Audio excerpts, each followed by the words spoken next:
Hello friends, welcome to offer ഓഹരി. നമ്മൾ നോക്കാൻ പോകുന്നത് മാർക്കറ്റിൻ്റെ ഔട്ട്ലുക്കാണ്. അപ്പോൾ നമുക്ക് ആദ്യം തന്നെ നിഫ്റ്റി നോക്കാം.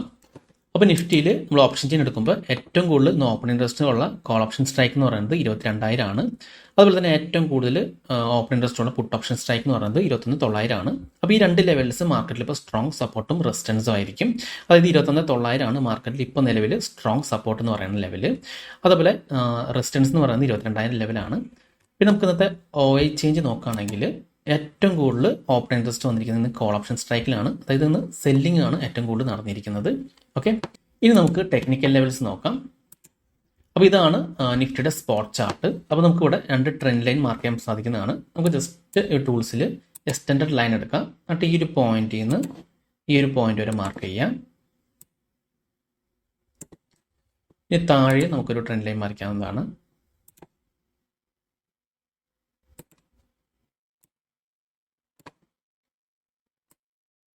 ഓക്കെ, അപ്പോൾ നാളെ ഈ ഒരു ട്രെൻഡ് ലൈൻ ബ്രേക്ക് ഔട്ട് ചെയ്തതിനെ ബേസ് ചെയ്തിട്ട് വേണം നമുക്ക് ട്രേഡ് എടുക്കാനായിട്ട്. അതായത് നമ്മൾ ജസ്റ്റ് ഈ ഒരു ട്രെൻഡ് ലൈൻ ബ്രേക്ക് ചെയ്തിട്ടുണ്ടെങ്കിൽ മാർക്കറ്റ് ആ ഒരു ലെവൽസിൻ്റെ മുകളിൽ സസ്റ്റെയിൻ ചെയ്ത് നോക്കണം. നമ്മൾ ബ്രേക്ക് ഔട്ട് ചെയ്യുന്ന ആ പോയിന്റ് തന്നെ ബൈ എടുക്കരുത്.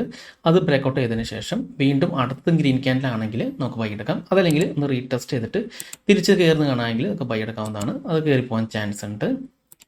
അതുപോലെ തന്നെ മാർക്കറ്റ് ഈ ഒരു ലെവലിൽ താഴേക്കാണ് ബ്രേക്ക് ചെയ്യണമെങ്കിൽ നമ്മൾ ആ ജസ്റ്റ് ബ്രേക്ക് ഔട്ട് കഴിഞ്ഞിട്ട് മാർക്കറ്റ് ഒന്ന് റീടെസ്റ്റ് ചെയ്യാൻ നോക്കണം. അത് റീടെസ്റ്റ് ചെയ്ത് വരാണെങ്കിൽ റീടെസ്റ്റ് ചെയ്തിട്ട് വീണ്ടും റെഡ് ക്യാൻഡിൽ വരാമെങ്കിൽ നമുക്ക് സെല് ചെയ്യാവുന്നതാണ്. താഴേക്ക് വരാനും ചാൻസ് ഉണ്ട്. ഓക്കെ, അപ്പോൾ ഇതാണ് നിഫ്റ്റിയുടെ സ്പോട്ടിൻ്റെ ടെക്നിക്കൽ ലെവൽ നാളത്തേക്കുള്ളത്. ഇനി നമുക്ക് അടുത്തത് ബാങ്ക് നിഫ്റ്റി നോക്കാം. അപ്പോൾ ബാങ്ക് നിഫ്റ്റിയിൽ ഏറ്റവും കൂടുതൽ ഇപ്പോൾ ഓപ്പൺ ഇൻട്രസ്റ്റ് ഉള്ള പുട്ട് ഓപ്ഷൻ സ്ട്രൈക്ക് എന്ന് പറയുന്നത് 45,800 ആണ്. അതുപോലെ തന്നെ ഏറ്റവും കൂടുതൽ ഓപ്പൺ ഇൻട്രസ്റ്റ് ഉള്ള കോൾ ഓപ്ഷൻ സ്ട്രൈക്ക് എന്ന് പറയുന്നത് 45,900 ആണ്. ഓക്കെ, അപ്പോൾ 45,800 45,900 ആണ് ഏറ്റവും കൂടുതൽ ഓപ്പൺ ഇൻട്രസ്റ്റ് ഉള്ളത്. അപ്പോൾ ഈ രണ്ട് ലെവൽ സപ്പോർട്ടും റെസിസ്റ്റൻസ് ആയിട്ടാണ് മാർക്കറ്റിൽ ഇപ്പോൾ നിൽക്കുന്നത്. ഇനി OI ചേഞ്ച് നോക്കുകയാണെങ്കിൽ ഇതിലും ഇന്ന് കോൾ ഓപ്ഷൻ സ്ട്രൈക്കിലാണ് ഏറ്റവും കൂടുതൽ സെല്ലിംഗ് നടന്നിരിക്കുന്നത്. കോൾ ഓപ്ഷനിലാണ്. ഇനി നമുക്കതിൻ്റെ ടെക്നിക്കൽ ചാർട്ട് നോക്കാം. അപ്പോൾ നമുക്ക് ഇവിടുന്ന് ട്രെൻഡ് ലൈൻ വരയ്ക്കാവുന്നതാണ്. ഈ ടൂൾ എടുത്തിട്ട് ഇവിടെ കണക്ട് ചെയ്തിട്ട് ജസ്റ്റ് ഒരു ട്രെൻഡ് ലൈൻ മാർക്ക് ചെയ്യാം.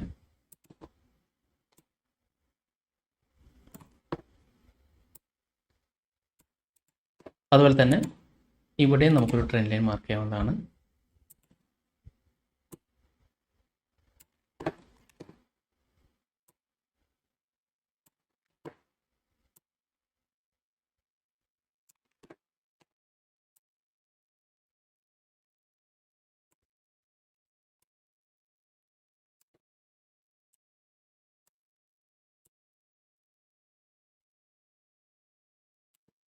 ഓക്കെ, അപ്പോൾ ഒരു പാരൽ ചാനലിൻ്റെ ഉള്ളിൽ കൂടെ ആയിരുന്നു ബാങ്ക് നിഫ്റ്റി ലാസ്റ്റ് ട്രേഡ് നടന്നിരുന്നത്. ഇപ്പോൾ ഒരു ബ്രേക്ക് ഔട്ട് കാണിക്കുന്നുണ്ട്. അപ്പോൾ അടുത്ത ദിവസം ഈ ഒരു ബ്രേക്ക് ഔട്ട് കണ്ടിന്യൂ ചെയ്യാൻ നോക്കാം. അപ്പോൾ ഈ ഒരു ബ്രേക്ക് ഔട്ട് കണ്ടിന്യൂ ചെയ്യുകയാണെങ്കിൽ അതായത് വീണ്ടും ഈ ലെവൽ ബ്രേക്ക് ചെയ്തിട്ട് താഴേക്ക് റീടെസ്റ്റ് ചെയ്ത് തിരിച്ച് കയറുകയാണെങ്കിൽ ബൈ എടുക്കാവുന്നതാണ്. തിരിച്ച് കയറി പോകാൻ ചാൻസ് ഉണ്ട്. അതല്ല മാർക്കറ്റ് താഴേക്കാണെങ്കിൽ നമ്മൾ ഈ താഴത്തെ ഈ ഒരു ട്രെൻഡ് ലൈൻ ബ്രേക്ക് ചെയ്യുകയാണെങ്കിൽ ബ്രേക്ക് ചെയ്തതിന് ശേഷം അത് റീടെസ്റ്റ് ചെയ്യാൻ നോക്കാം. റീടെസ്റ്റ് ചെയ്ത് വീണ്ടും താഴേക്ക് റെഡ് ക്യാൻഡിൽ കാണിക്കാമെങ്കിൽ നമുക്ക് സെല് ചെയ്യാവുന്നതാണ്. താഴേക്ക് വരാനും ചാൻസ് ഉണ്ട്. ഓക്കെ, അപ്പോൾ ഇവിടെ ഒരു പാരൽ ചാനൽ വന്നിട്ടുണ്ട്. അപ്പോൾ ഈ ലെവൽസ് നിങ്ങൾക്ക് മാർക്ക് ചെയ്യാവുന്നതാണ്. ഇതേപോലെ കണക്ട് ചെയ്ത് മാർക്ക് ചെയ്യാം. ഓക്കെ, മുകളിലും താഴെയായിട്ട് മാർക്ക് ചെയ്യാം. അതിനുശേഷം ഈ എപ്പോഴാണ് ഈ ട്രെൻഡ് ലൈൻ ബ്രേക്ക് ചെയ്യുന്നത് അപ്പോൾ മാത്രം നമ്മൾ എൻട്രി നോക്കാം. നമ്മൾ 5 മിനിറ്റ് ക്യാൻഡിലാണ് നോക്കുന്നത്. അപ്പോൾ 5 മിനിറ്റ് ക്യാൻഡിൽ ബ്രേക്ക് ചെയ്ത് ക്ലോസ് ചെയ്യണം. ആ ഒരു ബ്രേക്ക് ഔട്ട് ചെയ്യുന്ന ക്യാൻഡിൽ തന്നെ എടുക്കരുത്. ഇപ്പോൾ ഈ ഒരു ക്യാൻഡിൽ ബ്രേക്ക് ചെയ്ത് ക്ലോസ് ചെയ്തെന്ന് വെച്ചാൽ നമ്മൾ എടുക്കരുത്. ചിലപ്പോൾ അടുത്ത ക്യാൻഡിൽ ചിലപ്പോൾ റെഡ് വന്നിട്ട് താഴേക്ക് വരാനും ചാൻസ് ഉണ്ട്. ഓക്കെ, അപ്പോൾ അത് ഫേക്ക് ബ്രേക്ക് ഔട്ട് ആവാൻ ചാൻസ് ഉണ്ട്. അപ്പോൾ ആദ്യത്തെ ക്യാൻഡിൽ ക്ലോസ് ചെയ്തിട്ടുണ്ടെങ്കിൽ അടുത്ത ക്യാൻഡിൽ കൂടി നോക്കണം. അതിനുശേഷം മാത്രം എൻട്രി എടുക്കാം. ഇനി നമുക്ക് സ്റ്റോക്സുകൾ നോക്കുകയാണെങ്കിൽ HDFC ബാങ്ക് ആണ് നമ്മൾ ആദ്യം എടുത്തിരിക്കുന്ന സ്റ്റോക്ക്. അപ്പോൾ HDFC ബാങ്ക് ഇന്ന് ഒരു ഡൗൺ ട്രെൻഡ് തന്നെയായിരുന്നു. അപ്പോൾ ഇതിലും നമ്മളൊരു ട്രെൻഡ് ലൈൻ മാർക്ക് ചെയ്യാം.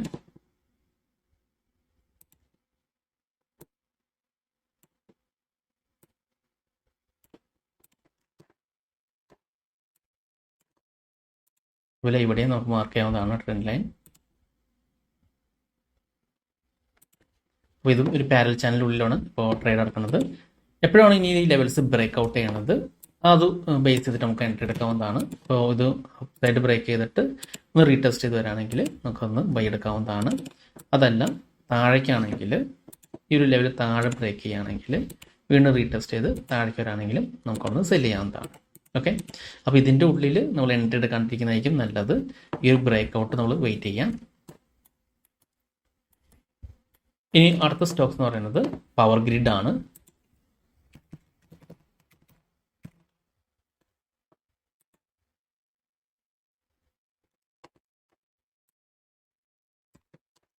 പവർ ഗ്രിഡും നമുക്കൊരു ട്രെൻഡ് ലൈൻ മാർക്ക് ചെയ്യുന്നതാണ്.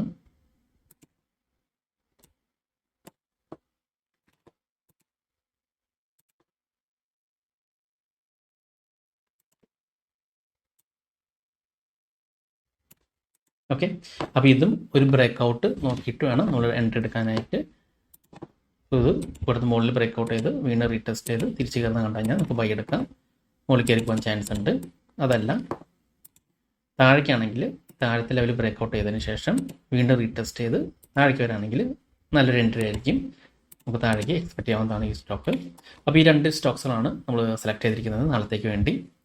ഇനി നമുക്ക് ഇന്നത്തെ മെയിൻ ന്യൂസുകൾ നോക്കാം, അതായത് പോസിറ്റീവും നെഗറ്റീവും ആയിട്ടുള്ള ന്യൂസുകൾ നോക്കാം സ്റ്റോക്സിന്റെ. അപ്പോൾ ആദ്യത്തെ പോസിറ്റീവ് ന്യൂസ് വന്നിരിക്കുന്നത് ട്രെൻഡ് ലിമിറ്റഡ് ആണ്. അപ്പോൾ ട്രെൻഡ് ലിമിറ്റഡ് ഇന്ന് ഒരു 19% കയറി പോയിട്ടുള്ളത്. അപ്പോൾ അതിന് കാരണം വെച്ച് കഴിഞ്ഞാൽ ലാസ്റ്റ് 3 മാസത്തെ റിപ്പോർട്ട് എടുത്ത് നോക്കുമ്പോൾ 370 കോടിയാണ് അവരുടെ പ്രോഫിറ്റ്.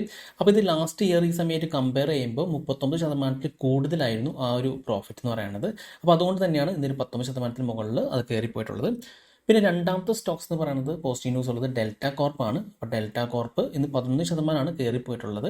അതായത് റിപ്പോർട്ടിനെ ബേസ് ചെയ്തിട്ടാണ് അത് കയറിപ്പോയിട്ടുള്ളത്. അതായത് government might be less strict about asking for back taxes from the online game companies. അപ്പോൾ അതാണ് റീസൺ എന്ന് പറയുന്നത് ഡെൽറ്റ കോർപ്പ് ആ ഒരു 11% കയറിപ്പോകാൻ കാരണം. പിന്നെ മൂന്നാമത്തെ സ്റ്റോക്സ് എന്ന് പറയുന്നത് EIH ലിമിറ്റഡ് ആണ്. അപ്പോൾ EIH ലിമിറ്റഡ് ഇന്ന് 19% മുകളിൽ കയറിപ്പോയിട്ടുണ്ടായിരുന്നു. അപ്പോൾ അതിൻ്റെ കാരണം എന്ന് വെച്ച് കഴിഞ്ഞാൽ ഒരു റെക്കോർഡ് പ്രോഫിറ്റ് ആണ് ലാസ്റ്റ് 3 മന്ത്സിൽ റിപ്പോർട്ട് ചെയ്തിരിക്കുന്നത്. അതായത് 52% ലാസ്റ്റ് ഇയർ ആയിട്ട് കമ്പയർ ചെയ്യുമ്പോൾ ഒരു പ്രോഫിറ്റിൽ വന്നിരിക്കുന്ന ഹൈക്ക് എന്ന് പറയുന്നത്. അതുകൊണ്ട് തന്നെ EIH ലിമിറ്റഡ് ഇന്ന് 19% കൂടുതൽ കയറിപ്പോയിട്ടുണ്ടായിരുന്നു. പിന്നെ അടുത്ത സ്റ്റോക്സ് എന്ന് പറയുന്നത് കാനറ ബാങ്ക് ആണ്. അപ്പോൾ കാനറ ബാങ്ക് ഇന്ന് 5% മുകളിൽ കയറിപ്പോയിട്ടുണ്ടായിരുന്നു. അപ്പോൾ അതിൻ്റെ റീസൺ എന്ന് പറയുന്നത് ഈ ഒരു സ്റ്റോക്സ് കാനറ ബാങ്ക് സ്പ്ലിറ്റ് ചെയ്യാൻ ചാൻസ് ഉണ്ട്. അപ്പോൾ അത് ഫസ്റ്റ് ടൈമാണ് കാനറ ബാങ്ക് ഇങ്ങനെ സ്പ്ലിറ്റിനെ പറ്റി ആലോചിക്കുന്നത്. അപ്പോൾ ഇതിൻ്റെ ഫർദർ ഡിസ്കഷൻ ഫെബ്രുവരി 26 നടക്കുന്നതാണ്. അപ്പോൾ അത് ഓക്കെ ആണെങ്കിൽ ഈ ഒരു കാനറ ബാങ്ക് സ്റ്റോക്ക് സ്പ്ലിറ്റ് ചെയ്യാൻ ചാൻസ് ഉണ്ട്. അപ്പോൾ അതുകൊണ്ട് തന്നെയാണ് ഇന്നൊരു 5% മുകളിൽ ഈ ഒരു കാനറ ബാങ്ക് സ്റ്റോക്ക് കയറിപ്പോകാൻ കാരണം. ഇനി അടുത്ത സ്റ്റോക്സ് എന്ന് പറയുന്നത് നാസ്ര ടെക്നോളജീസ് ആണ്. അത് 2% കൂടുതൽ കയറിപ്പോയിട്ടുണ്ടായിരുന്നു ഇന്ന്. അത് പ്രോഫിറ്റിൽ 45% കൂടുതൽ ഇൻക്രീസ് ആണ് ലാസ്റ്റ് 3 മന്ത്സിൽ റിപ്പോർട്ട് ചെയ്തിരിക്കുന്നത്.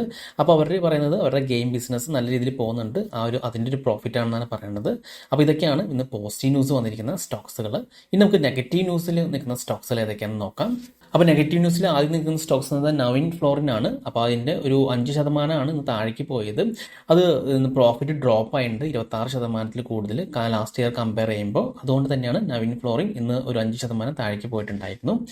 പിന്നെ അടുത്ത നെഗറ്റീവ് ന്യൂസ് വന്നിരിക്കുന്ന സ്റ്റോക്സ് എന്ന് പറയുന്നത് IES ആണ്. അപ്പോൾ IES താഴേക്ക് വരാൻ കാരണം എന്ന് പറയുന്നത് ഇന്ന് 5% കൂടുതൽ താഴേക്ക് വന്നിട്ടുണ്ടായിരുന്നു.